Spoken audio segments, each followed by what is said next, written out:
Hey there, welcome to Tarot in 10, the Tarot mini lesson every Tuesday. I'm Tamara DeGaia. I teach classes and run groups on the topics of herbalism, tarot, and more. You can find out more at tamaradegaya.com. One of the groups that I run is called Tarot Explorers Club. You can find it at tarotexplorersclub.com.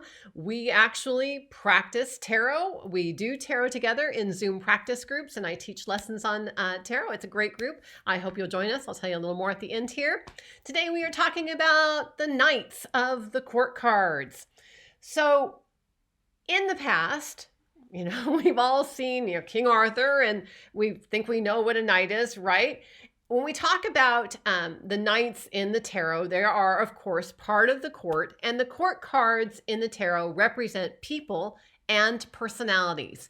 Now, I'm going to talk about some of the personality of the knights in the tarot. Keep in mind that just like in real life, real people can have personalities that span from positive and productive to negative and destructive. It is a continuum. None of us are perfect, and we hope that nobody is pure evil.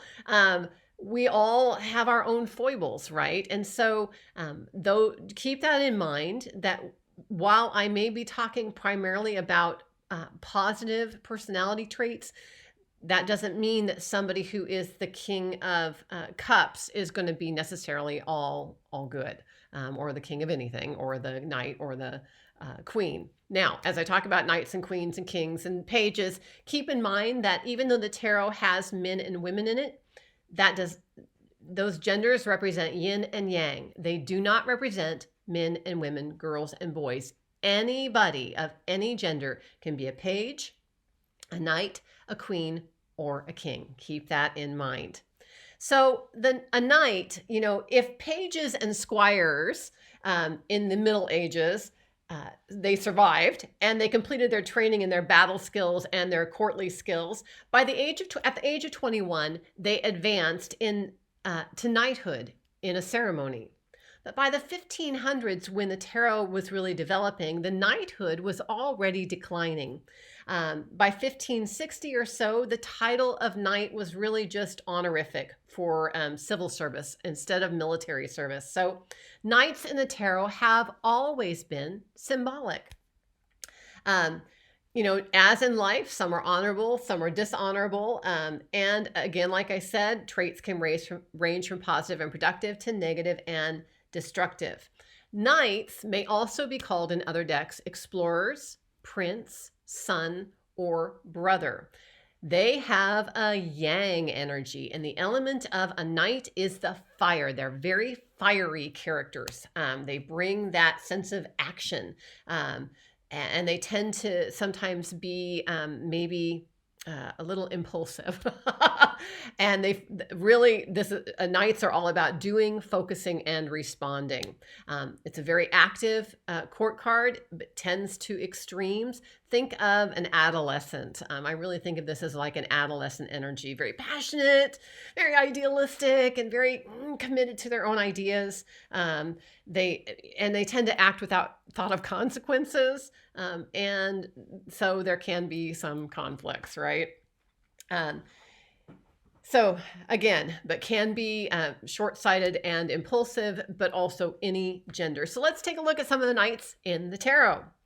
So the Knight of Swords, let me just say that the card that I'm showing here is Poppy Palin's deck, the Tarot of Everyday Enchantment. I love her deck, particularly for teaching the court cards, because she really brings the court cards to life.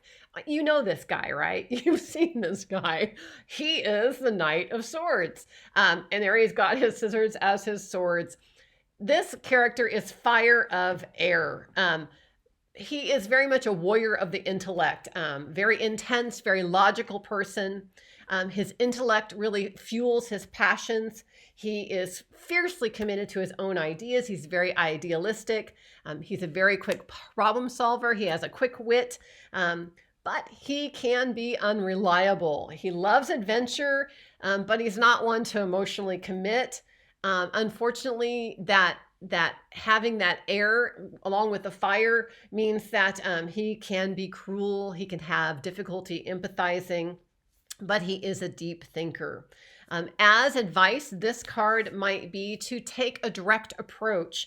Don't let your feelings drive you, or you might be acting too hastily. You might be jumping to conclusions. Think of the long-term consequences.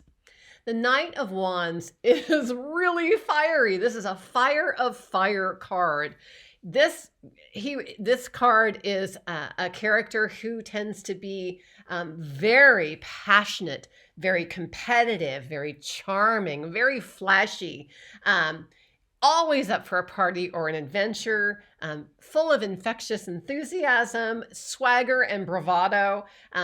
This character does not take anything too seriously, except maybe competition. It's very quick to anger, but also very quick to cool off. Easily bored. This person hops from interest to interest to interest because he's fire of fire. The advice of this card might be to take an enthusiastic and very active approach to whatever you're doing. Don't think, just do it, right? The theme of this card is just do it. If it's reversed, it might be advice against that too. It might just say, hey, you're being foolhardy here, right? If it's reversed. The Knight of Cups is fire of water. And this guy, he wears his heart on his sleeve. He's very dreamy, empathetic.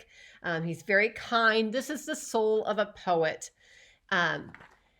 This card could also be the message of a romantic admirer or someone who's trying to maybe court you in some way. It might be the idea of this card, advice might be to consider feelings, your own and those of others.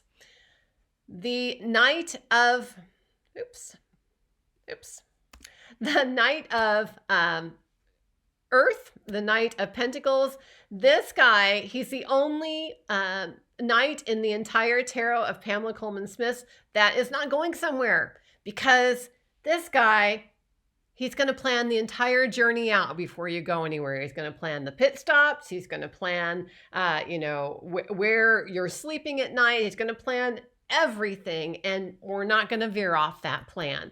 And this knight is a planner. He's very loyal, very solid, very careful, and very thoughtful and reliable. His word is his bond. He finishes what he starts, but he can be a bit of a tight ass. It's kind of his way or the highway. He likes to be in control.